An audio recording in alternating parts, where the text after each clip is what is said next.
Assalamualaikum warahmatullahi wabarakatuh. Izin memperkenalkan diri, nama saya Tita Trianti dari kelas A1 Program Studi Pendidikan Agama Islam, Fakultas Agama Islam, Universitas Islam Nusantara.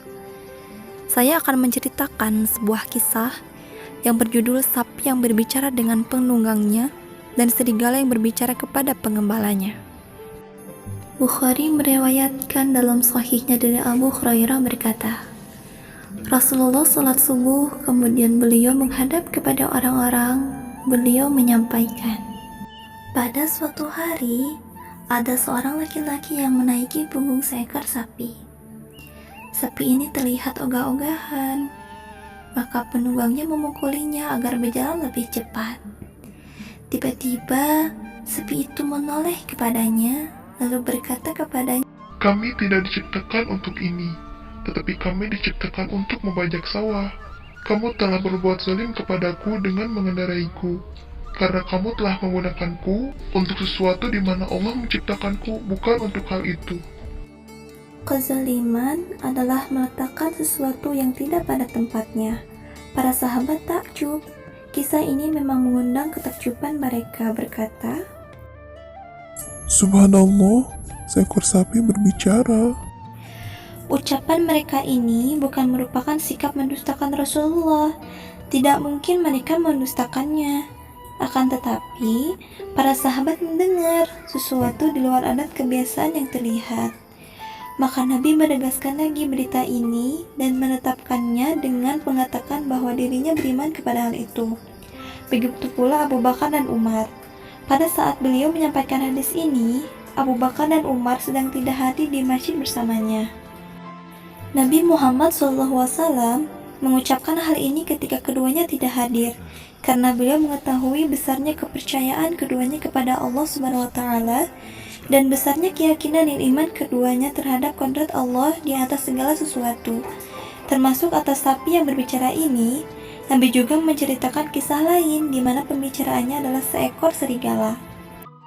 Pengembala ini adalah seorang yang kuat dan berani. Serigala ini menyerang domba milik seorang pengembala. Ia pun mengambil seekor domba. Kemudian, pengembala itu mengejar serigala dan menyelamatkan domba itu darinya. Maka serigala itu memandang pengembala dan mengingkari perbuatannya yang mengambil domba darinya.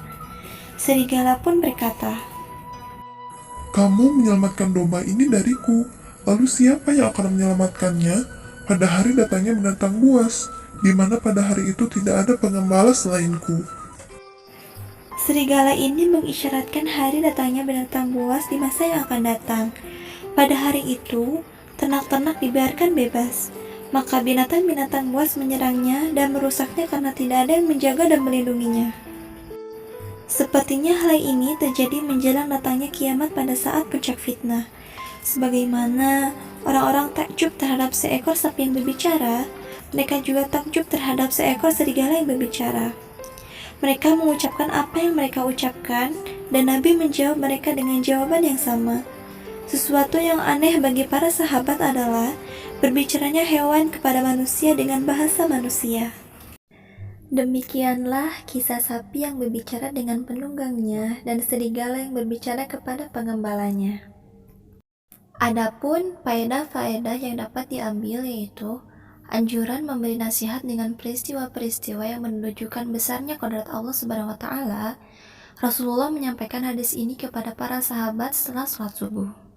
Kemudian, keagungan kodrat Allah Subhanahu wa Ta'ala dalam makhluknya, Allah mampu mengajarkan hewan untuk berbicara dengan bahasa manusia. Kemudian, seorang muslim harus mempercayai berita-berita yang disampaikan oleh Al-Quran atau hadis dengan sanad yang sahih kepada Rasulullah SAW. Walaupun berita-berita itu aneh. Dan tidak boleh menggunakan hewan untuk sesuatu di mana Allah Subhanahu wa Ta'ala tidak menciptakannya untuk itu.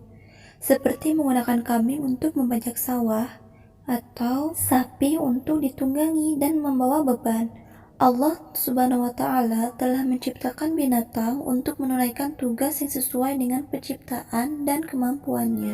Sekian yang dapat saya sampaikan. Terima kasih atas perhatiannya. Wassalamualaikum warahmatullahi wabarakatuh.